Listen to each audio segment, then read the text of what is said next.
I saw a lot of papers, there's books on culture's impact on what performance is. And I think for a long time going into this, eyes open, I was like, surely there is enough data that directly correlates culture to operational performance. When you start to peel back the layers, no one has really gone, here is a direct link from a specific definition of culture into organizational growth.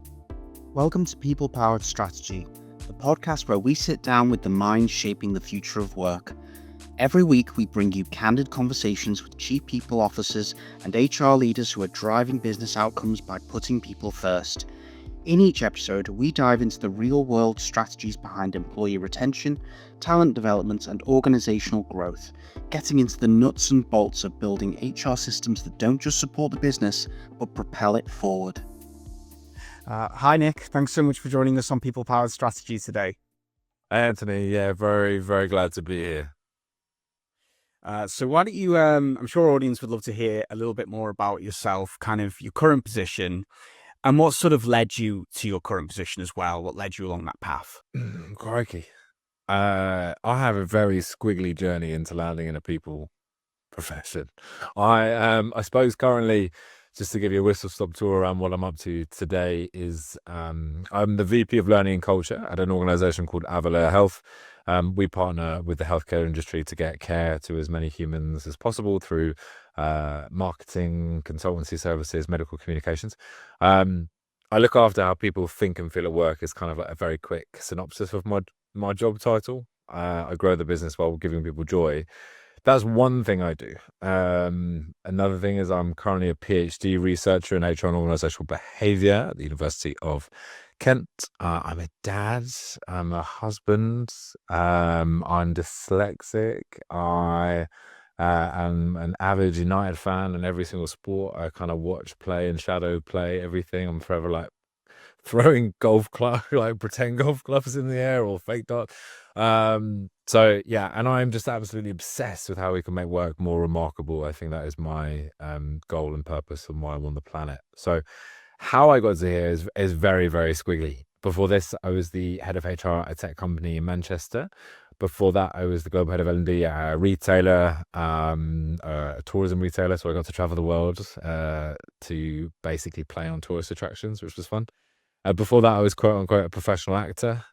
I studied film school in Los Angeles and spent a lot of time in the States. Between LA and me joining this retailer, I had about 1 million jobs to try and live and make it as an actor, which at some point I can go into if you like. But yeah, everything from working at Hamley's toy store to being a kids entertainer, everything in between. Nothing teaches you resilience like being a kids entertainer. I promise you.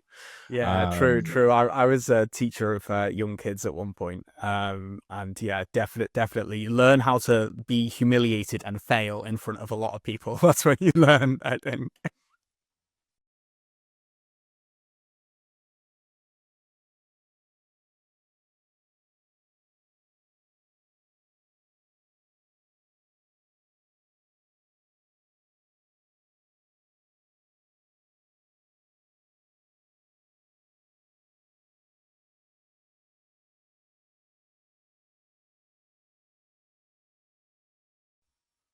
Great, yeah. So can you sort of pinpoint a moment, like, because sometimes when people get into a career, they think like, there was a moment where there was a kind of spark of perhaps what they, that was like, maybe they didn't notice it at the time, but it kind of, ignited sort of them along where to the point where they are now.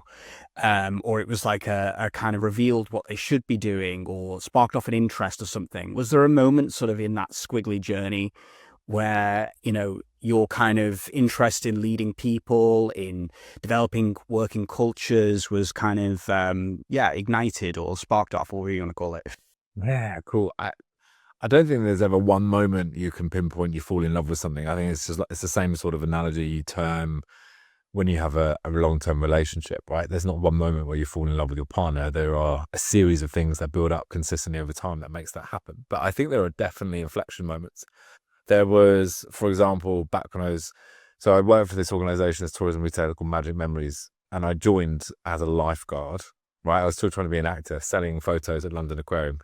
Wildly turned out to be incredible at sales, right? Because I think it was because I was lying to people, which is basically what acting is. Um, and then I was out performing all of these sales records, doing really cool stuff.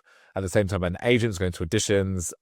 As like any high performer, overly promoted into a role. 21, I was leading 40 people at aquariums and the Shard and Shrek's Adventure, all these places. But I had this inflection moment where I was like, I love doing this. And what I said to the retail directors at the time was like, let me teach other people how to do this, because we'd make loads more money. And they were like, okay. So I ran this, my first ever sort of quote unquote training session or learning experience was at London Aquarium. The backdrop was the Shark Tank. It couldn't be any more metaphorically aligned if you tried, right? And that was a load of fun. I got to do that in Barcelona Football Club and in Dubai, and I was still trying to do the acting thing. And then this inflection moment came for me where the agent at the time said, we want you to go and audition for this Fringe play in Edinburgh. I had a really good opportunity to win that role, I think, look, feel type of role. But the organization said, we want you to go to San Francisco. We want you to open up this store. And I was like, I really love doing this. I'm going to have this moment. So at that point, I spoke to my agent. I said, do you think I can do this? And he was like, honestly, no. I was like, what? What do you mean? It's like, honestly, you're not great. You'll get me some adverts and some work, but it's not. And I was like, cool, that's a really good feedback. And I felt like this weight off my shoulder, not pursuing the thing I thought I should be pursuing, and actually instead pursuing the thing I want to do. And that is a powerful moment in your life, to let go of what you think you should be doing and go after the thing you want to do, which is really, really meaningful. So that was one. My daughter was born in 2019. At the time, I was the head of HR at a tech company in Manchester after going through this thing. There was just some moments after she was born looking at her going, holy shit, in like 18, 21 years, she might be working. Like, when she works, it really can't suck. Like, I don't want her to tell. I had a bad day, right? And I remember thinking after one, I was on mat leave, I had this moment through, I don't know when it was specifically, but I remember going, I never want her to leave work feeling like this in this moment. I'm like, well, if I don't want her to feel like this in this moment, surely it's not fair for others to feel like this in this moment. And then I started to go, well, how do I now? I didn't know what I wanted. I don't know what that meant, but it meant something. And so I started to absorb. And then I was like, right, I'm going to start with law, because if I can understand policy and the bones of organizations, that starts from legality, right? It starts with how an organization legally runs. Then maybe I can fix some stuff. So I did Masters of Law at Leicester University. During that journey, I moved organizations and took on where I'm at now. And it was through a series of different experiences, meaning talking to loads of different human beings in our industry, started to get under the skin of what made people tick behaviorally, started to do keynote speaking, thought leadership, build things at this organization, up, down, experiment with technology, ripping in or out, tech in different places. And then it was about, I was lucky enough to win Learning Leader of the Year with the LPI, British HR Awards, CIPD Awards for different initiatives that I put into the workplace. And there was sort of a moment for me, sort of January 2023, February 2023 time, where I was like, I think I know what I want to do. And that is to make work not suck. And I was like coining Adam Grant in this and thinking about people like Adam Grant, like Simon Sinek, like Brene Brown, and thinking like, how do we take these ideas and things that are very fun and nice to listen to, but actually make it real in your organization? And it was kind of moments, these different moments led up to me going like, I want to stand for something. I want to make the world more remarkable. Work sucks for so many people. It's the thing we do most after sleep. So it's kind of like a series of those things that have led me to this squeaky career. And then it's only really this year now I have crystal clear purpose. Now we know culture is the thing. This is the lens that means that we can change the work forever. And my PhD is all focused on that, which I'm sure we'll talk about in a bit. But yeah, so it's kind of those stick out, those thorny moments sort of stick out to me in why I'm here and why I'm sort of now attacking this specific purpose of culture. Yeah, I love how you mentioned that, it's the thing that we do the most other than sleep. Because that's a thing that, I heard someone say the other day, which I thought was really powerful. They said, people give the best years of their lives to their work, their profession, which I thought was really, really, really powerful. And when you frame it that way, you're kind of like, God, work sucking shouldn't just be like a kind of like, oh yeah, whatever, roll your eyes, that's just the way of the world kind of thing. On so many levels, it's kind of like, if you're investing this much time, it benefits both employee and employer to make this, in your words, remarkable, fulfilling time, and one where we can both work together. I think, definitely, it's amazing when you talk about the trajectory of, what you've been through. And I can sort of think that, like you said, that there's no one moment, but I think maybe just having that quality of, I want to show other people how to do this is the thing that actually is the quality that maybe led you there. I think some people, a lot of people, maybe they're just happy to get through the day, but you have this quality of being like, no, I actually want to share this, which maybe is, it'd be great if it was more common, but maybe it's not. Maybe it's a thing we need to make more common, is, make it create environments where people actually really do want to share their knowledge. I mean, maybe that's a kind of pillar of a good working culture, in a way where people aren't just kind of cut off and siloed or whatever, Yeah, you're But right. yeah, It's a shame if people just feel like existing is enough. Like the chance of you and I being here is so slim. We're here, and it's like, how do we just change what we see as a gift? Now, organizations have way more of a responsibility than they're showing up today for society in general. And this isn't just a fluffy, oh, but let's make culture great, like, question. This is a listen to any time a chancellor in the last however many years has had to make some really shit decisions around cutting and squeezing us and the amount of tax we pay. The reason being is that our economy isn't growing at the rate it should be or could be if we unleashed our true potential. This is a fundamentally how we get more pounds in people's pockets question. And for me, it's more about, okay, well, if organizations stop chasing tomorrow and started to stop and reflect inward and think about how do we get the most out of our humans that work for us? How do we play so collaboratively with technology it doesn't drain us and stress us, but actually elevates what we're trying to achieve in the world? Then actually you can start to grow your organizations. I fundamentally believe if you're in a people role, you have two jobs: grow your business and give people joy.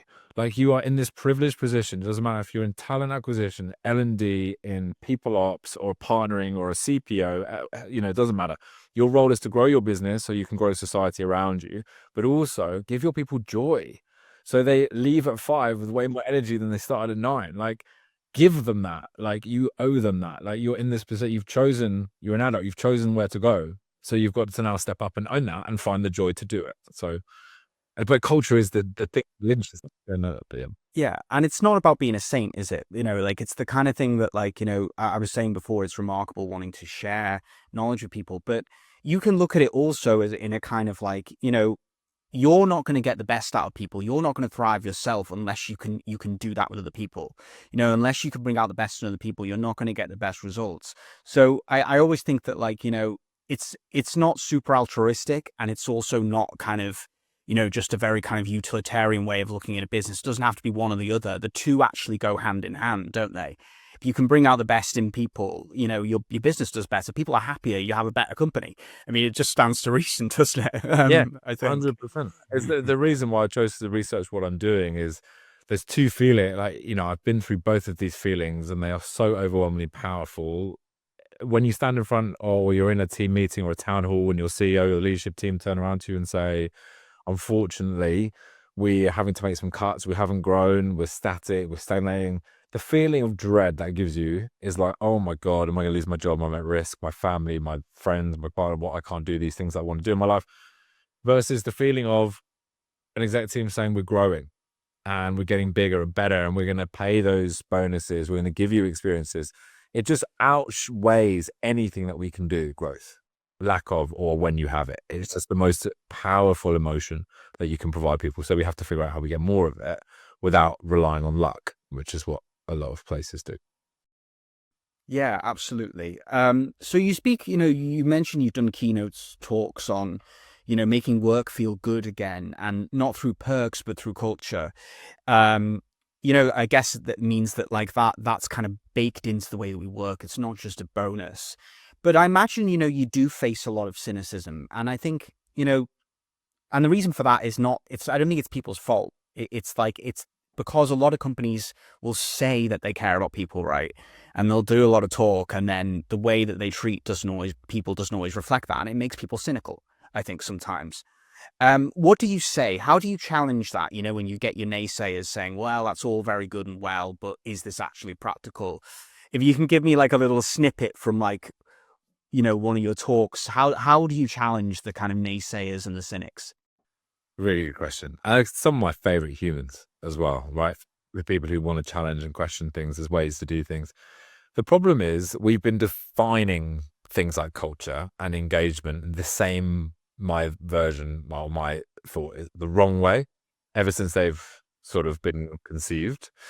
So when you think about the traditional definition of culture, the way things are done around here, a set of values, behaviors, norms that are repeated over time, shared assumptions, yada, yada, yada. Problem is people don't connect with the set of values that are plastered on a wall. And you can have leadership teams change, you can have organization change, but the values don't stay the same. But is your culture? No, like it doesn't. It completely gets rewired, and we can talk about that in a moment. I think when you have someone turn up and say, if you're talking about culture, there's no way it's measurable. Actually, the data suggests it completely is. There was a wonderful piece of research done by Graham et al. I can show this afterwards. Went to 1,800 different senior leaders and executives across North America to understand, is culture a thing that you value or not? And 90% said yes, it impacts the share price, it impacts their company value, it impacts investor perceived value of their firm. So the most senior people in all our organizations understand that this is a thing that matters. The problem with cynics is they've been promised things early on in their career, or they've been thrown buzzwords like, we're going to change the culture, and nothing happens for them or changes for you on the ground. And the problem with people teams is they don't really know where to start and tackle it. So my advice is to people, and to cynics in particular, you're going to stay a cynic unless you see visible, tangible change appear in front of you. And people teams need to stop. And this is one of the biggest problems that we have, the way that organizations work is every year they'll stand up and say, here's what we want to achieve this year. Yeah. And it's all these lofty goals, which are always wonderful to have. And you get on with the work. And it was exactly the same as it was last year, but slightly different. So instead of telling people what you want to do, tell people what you've done. Because for someone who's cynical, you can't deny facts and figures and data. If you want to transform the onboarding experience for your new starters, don't tell people next year you're going to have a brand new onboarding experience. Just change the onboarding experience and then tell people, look at our brand new onboarding experience and the 20 people that have gone through it and what they're saying. All of a sudden, the cynic in the room goes, oh, yeah, not, haha, told you, because that's what the change is. But you can only start to really change that once you redefine these big, hairy words that we've used in people for years and generations. Like, you can't change values and make people live them in a week. Like, it just doesn't work. Culture is messier than that. It's not as linear as that. It's different. There's multiple facets to it that you can own and change. But you've got to draw the dots between value and what value means for your business and how you then start to change and interact with the actions that you take. And only then will people who don't believe you start to believe you. Right?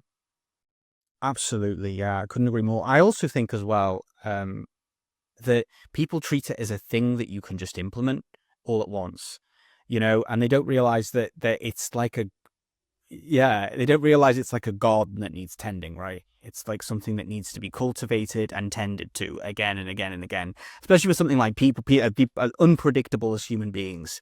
And then also, you know, I guess with, you know, people coming in, new people, new hires and things like that, who are you hiring? Do they fit that culture? Are they being onboarded in the right way? Are they being, you know, are they aware within a week of like, you know, what your vision is and what your values are? There's so many different moving parts, I suppose.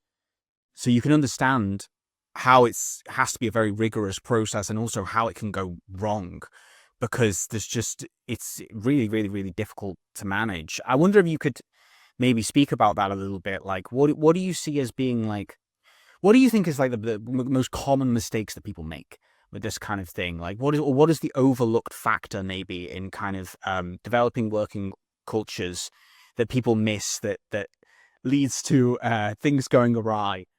Yeah. I think you mentioned it there, but a lot of people define culture and it's very static. So it's a set of things and that makes your culture, which is completely the wrong way to look at it. Your culture is alive. It is living, it is rewiring, it's purging, it's reinforcing absolutely everything that you do and you say. And ultimately, it's how the organization makes decisions.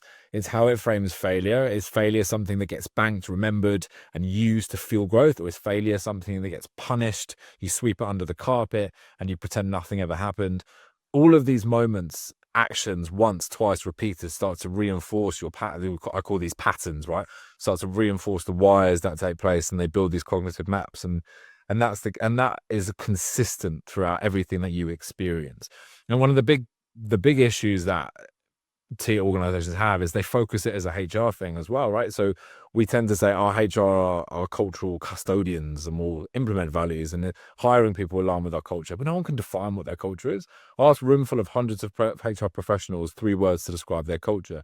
You'd be amazed they come out with political silo, don't worry. And so, but we don't then start to take the specific actions and address the root cause of the issues. If you've got a silo culture, people might be afraid to speak their mind because of the way that you're dealing with diverse voices. If you're not allowing different voices into the room, B, the way you make decisions, and C, the way you treat failure and innovation.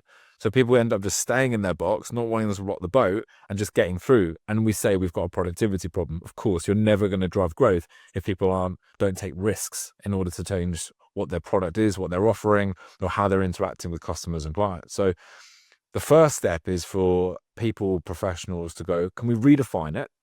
Let's actually tackle this. Let's make this everyone's role, not just HR. It's a leadership responsibility as well to make sure we're setting the tone.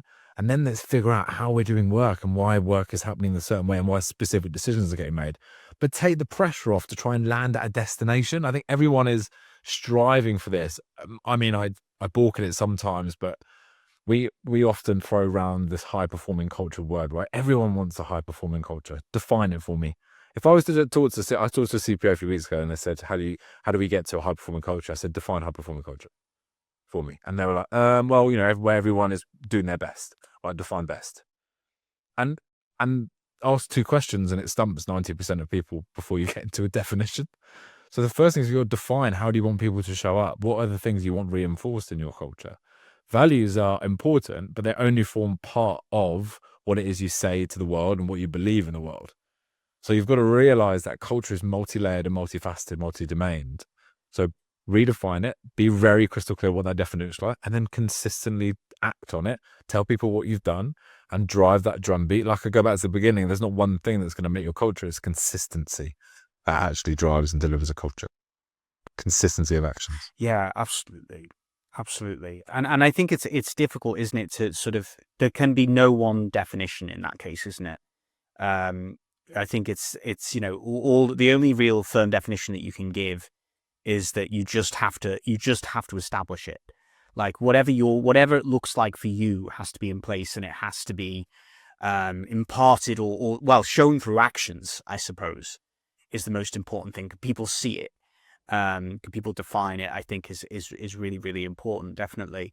Can you then maybe talk a little bit about like what is can you give some examples maybe of things that you've seen in companies, like the opposite of what we've talked about, where like, maybe just like little behaviors that have really kind of seem small almost, but they're kind of like a small part of that culture engine that kind of hold everyone together, like little things almost, that like sort of people might overlook that define a good culture.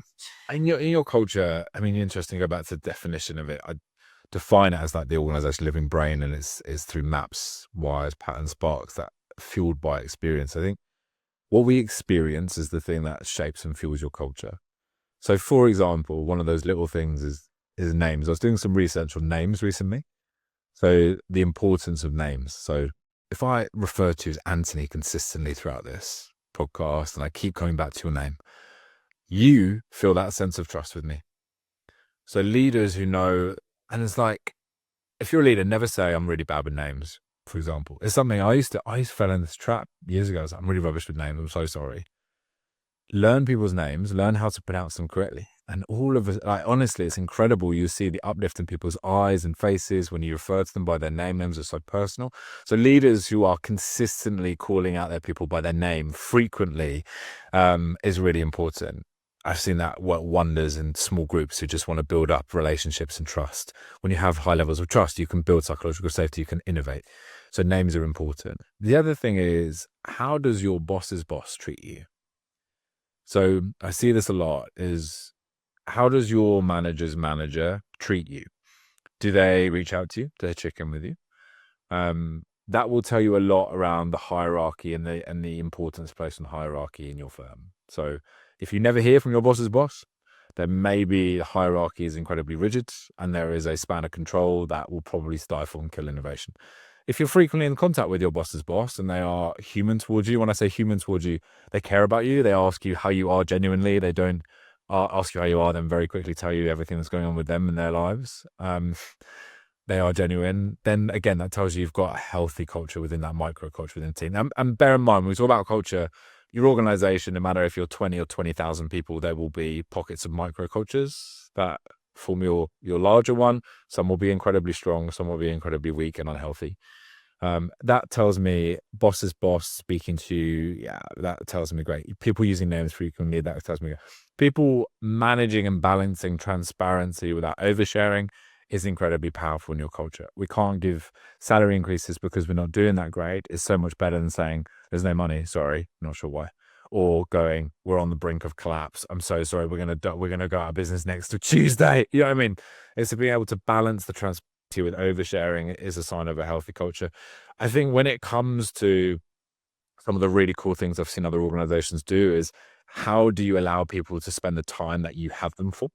For example, if you claim to be a purpose-led organization, but you don't give people time to actually live that purpose. For example, volunteering. If you're working in social care and giving people time off to go and volunteer somewhere. If you're a product that is trying to solve a solution in child care somewhere, but you don't allow people flexibility to pick their kids up, then no, like your culture is a complete confliction of terms. So whatever you tell the world you are and you stand for, you've got to make sure that every action, interaction, working back from that is aligned to that purpose. Otherwise, your culture becomes fractured. All of these moments, and enough of that fracture at the time, creates unhealthy cultures. So there's all of these things that people really take for granted. And one of the biggest words that I'm drilling into leaders at the moment is the word intent. Like, take a second, stop, like pause. How could you impact this person's life slightly differently? Be intentional versus automatic, because we're rushing from one thing to another, to another, to another, which makes time seem like it's just flying. But the reason is we're not intentional. We're just literally going from one thing to another. So I go to a meeting, so I'm not even thinking about my line reports line E, am I, as a boss's boss, right? So it's like, how do you be more intentional? Yeah, it's. I love that. You know what? You really struck a chord with me there. That was a real bugbear of mine. Is I've had managers in the past who kind of, they use that line of like, I'm direct, and that's just kind of the way I am, and I'm very straight to the point. And it's always kind of been a little bit of a thing with me where I'm kind of like, yeah, but I'm not really sure that's like the best quality to have, if you're someone leading a team of people. But I try and be sympathetic, and I think like, oh, well, maybe these are qualities you can learn. I'm curious for your perspective on this. Can managers learn to be more personable? Or do you think it is literally like a case of like, some people just have those qualities, some people don't? What do you think? I think we are. Every single one of us is a product of our environments. We all have preferences. We all prefer to get to it. I prefer to use emojis in my emails and like, hey, how are you? So good to connect. Right. That's my preference. But whatever we learn, I think this is one of the biggest, and you go back to like, what's a healthy culture, or some of the things you've seen that make a culture. Your ability to unlearn is just as important as your ability to learn. Like, unlearning the bad stuff that you've done previously, maybe you've learned from your boss, because remember, managers without any form of education or shaping or the right experience will just tend to relay back how they were managed. So if you're able to unlearn some of that, it's key, and everyone has the ability and capacity to unlearn. Learning, like the best analogy I can give, it's so funny we just forget this, like learning to drive a car or ride a bike, right? So you can't jump in a car for the first time and then drive it on the motorway. Like, you've got to learn how a car works. Yet we assume in the workplace, when we think about management, you're just a manager, off you go.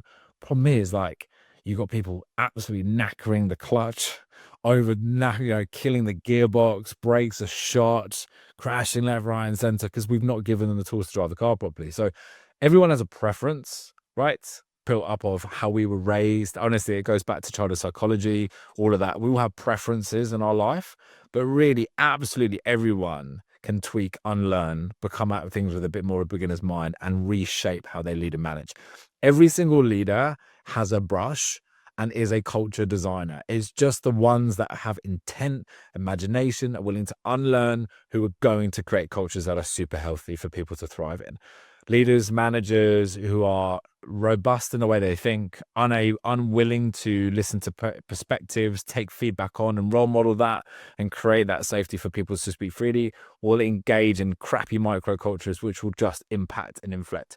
We often say it starts at the top. The only reason why it's more important to start at the top is because that person has more of a profile and those teams manage larger teams. So your microcultures will ladder up into one big thing and you've got more people. But there'll be wonderful people lower down your organization who are listening actively, who are remembering names, who are giving a shit about their people, really listening intently and understanding who they are. Doesn't mean you don't have to be direct and confront when you need to. Like if you see something that should not be allowed in your culture, you don't want rewired or reinforced, then you've got to call that out and stamp it, right?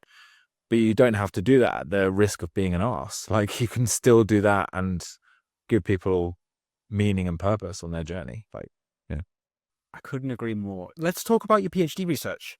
I'm really excited to learn about this. One of the things I'm really curious about in particular is your kind of breadth of research into this. Because I imagine you've had to look at the whole history of work.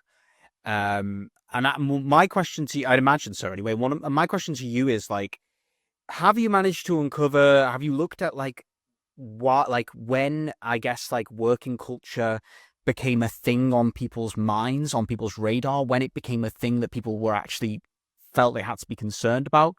Do you kind of look at the historical side of it in that way? 100%. I've just written a chapter. I'm talking to some people about this on Friday, because the nexus of my PhD, my thesis is, I don't think the way that we've thought about culture works currently. I think the definitions are far too static. I want to bring a new definition of culture under this idea that culture is the living brain of our organizations, this brand new framework. I then, through my fieldwork, will be taking this definition and mapping it against high growth organizations that are growing year on year.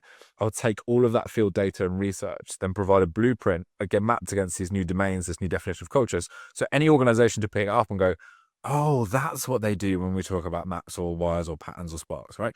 But yeah, just to go back to your original question around understanding when all this idea began, is actually in the 1800s. There was this guy called Edward Tyler, who basically started to coin this first definition of culture. He said it kind of fits, like, right? So we're like however many 150 years more than later. This idea of culture as a complex whole, which encompasses science, beliefs, arts, morality, laws, customs, habits acquired by people in the social state, right? So if you think about the ideas, it is a complex whole. Culture can be seen as this complex whole. And then that moves through the eras. In the 80s, you had people like Edgar Schein bringing things to light, which is a group has shared assumptions, values, and beliefs, artifacts that are crystallized over time. You've got Denison thinking about the same thing, about values that are beliefs. Hofstede talks about this idea of it's the software of the mind and societies. And all of them are great. There's clan culture, there is hierarchy, there's market innovation culture in a new framework. All of those are great, but they're not meeting the need of what it is today. If I said to a CPO, how are you finding your organization? And she says, or he says, I want to change my culture, I don't know how to do it. If you gave them a definition, they're like, don't worry, it's just shared values, belief, and behaviors. They're going, how the hell do I even start with that? Thank you. And what I want to do is completely change that and transform that and bring this brand new definition, which is going to, I believe, transform the way we work and make it more remarkable. Because when we think very, very simply around the definitions of culture, when we think of it as an organization, living brain, right? It's about the shared maps that shape our meaning. And cognitive maps are what all the signals that we get. It's the purpose statements. Are we a luxury brand? It's the interview process. It is those things that are slaps on the wall. It's what we tell the world, but it's also what we read on Glassdoor and what we see in LinkedIn and what people are chattering about the business in the corridors, right? Then it's about the formal wires of systems and incentives that carry those signals. That's how are people actually promoted? How decisions actually get made? How does work get done in our organization? And then it's the patterns of behaviors that those signals produce. So every meeting, if you only ask the same person the same questions, you don't allow voices to come up and share their thoughts, then obviously that's going to crystallize some element and a negative part of your culture. And the final domain is sparks. And the sparks is the piece we just spoke about around learning and leadership. It's the intent from leaders who can draw on their own lived experience to give people meaning, to re-engineer the system, rewire it when it's needed to, and their behaviors, their modeling is the thing that shapes the whole thing. And all of that is encompassed by what we experience. So everything we see, feel, smell in our business completely feeds into the sparks, the patterns of wires, and the maps, right? So those 4 domains of maps, wires, patterns, and sparks, that's what I'm going to be going into organizations to figure out how they learn, how they lead, what they repeat. I'll be able to take all of that good stuff to say high growth organizations do this, they say this, they're repeating these things, go and do it, right? Take your version of that and re-engineer it. So that's the idea anyway, and then produce a thesis. Yeah, and I love that because you're not telling people what their culture should be. What you're kind of doing is you're presenting them with you're basically presenting them with human psychology, in a way. You're kind of saying like, culture is a series of behaviors, gets reinforced over time, right? And, if you encourage these behaviors or discourage them, then you have certain results, if you have certain patterns of behavior. It reminds me of kind of, when I was in uni, I did psychology, and it was kind of like, the classical and the operant conditioning and things like that. It's the kind of the process of kind of like people see this behavior, they get it done to them again and again and again. Eventually that just becomes a learned behavior, and it's very, it can be unlearned, but it gets more and more difficult as it goes along. So in a way, it's very kind of psychological what you're doing, isn't it? It's Which all makes about sense behavior. because It's all about human behavior. It's all about organizational psychology, but it's understanding that that culture is so layered in different ways that if you change what people see, that's the first thing. If you want people to see something different about your organization, you have to change that. If you want people to actually act a different way, how your work gets done needs to evolve and change. What are you repeating consistently? So we're giving people this like health check as a result to say like, we don't want to create a place where every culture is the same. What we want to do is create cultures where people grow and people have joy. So in growth comes joy, right? There's hard and there's pain, and that's okay as well. But in growth comes joy. So what we want to do is say, well, look, if you're doing this today and it's not working, try this. Because for these organizations, there's 100 organizations in the UK that have grown year on year, whether it's in SME, whether it's in health, whether it's in biotech, whether it's in retail, it doesn't matter. These are what their maps are. This is what their wires are. This is what their patterns are. And this is what their sparks are. Try some of this because it's working for these 100 organizations that are growing. You're not growing. There's something wrong with that, right? So you're not growing because you're not innovating, or whatever you're offering at the minute isn't landing. So there's got to be something different we can do. So it goes back to the societal thing. It's like, Yeah, definitely. And then also, you mentioned things like Glassdoor, your social media space. I think, this is also a digital world.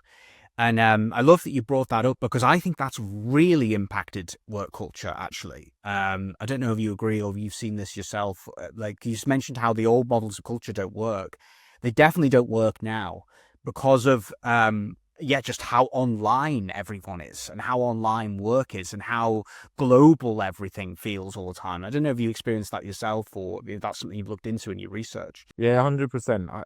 There's research in the field, there's a lack of connecting. There's a lot of like, AI and how AI impacts things like innovation or L&D upskilling and bits and pieces. But when it comes to like actually being online, the old definition of, how do you fit a value which says we are accountable into a digital world where no one actually has to be accountable for the words that they say or their keyboard, right?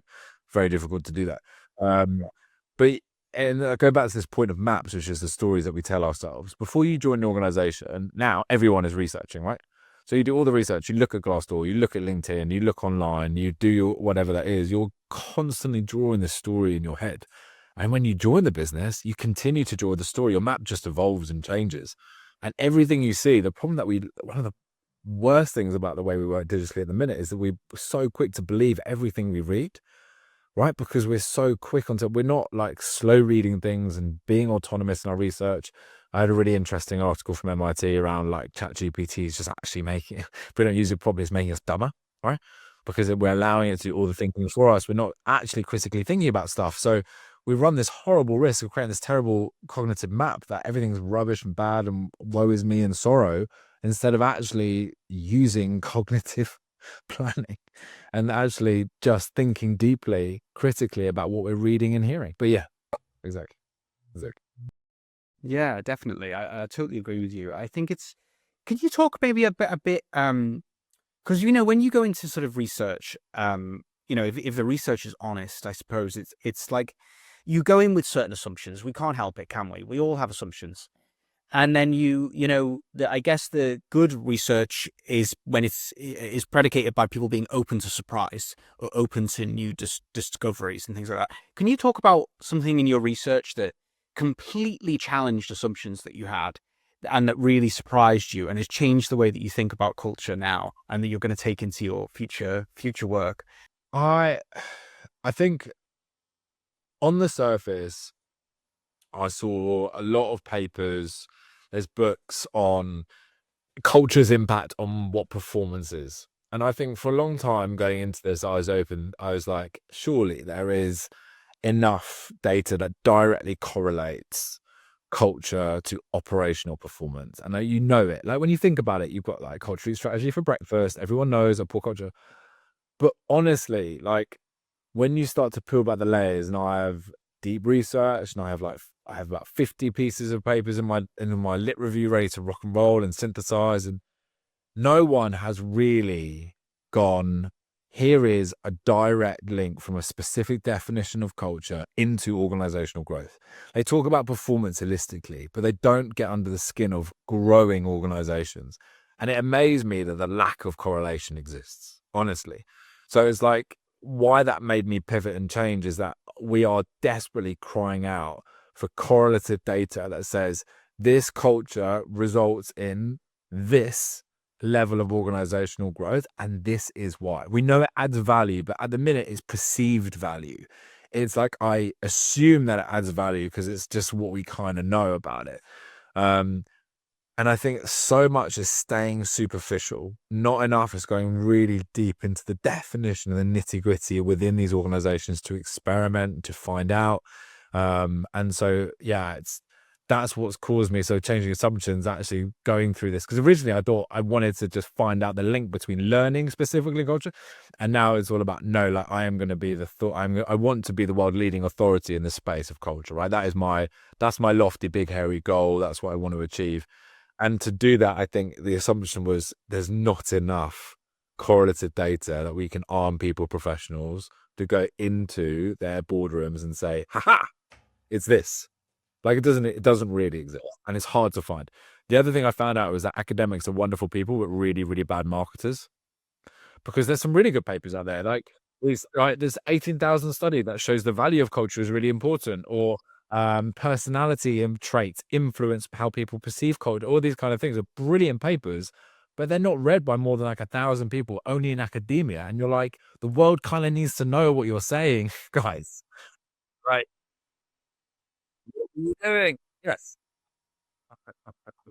So I'm like, we need to change that as well, because it's all well and good adding to like a PhD. The whole point is you're giving back to academia, you're filling a gap, a research gap, right? But only to add more papers into the world cannot be the reason. It has to tangibly change an organization. Change one, you can change two. You change two, you can change an industry. You can start to really drive change. You change an industry, you can change society. It's like you've got to think that big. And I don't think these papers go big enough. I also just challenge the assumption of having to go so niche in PhD. It's really funny just like doing a PhD in 2026 and knowing what I know and having worked for so many years and understanding how we can work more smarter, innovate quicker, and then the institutions that are trying to drive this research really don't actually want you to work that quick. It's just quite funny, I find. But yeah. Thanks so much for your time today, Nick. It's been great chatting to you. Thank you so much, Nick.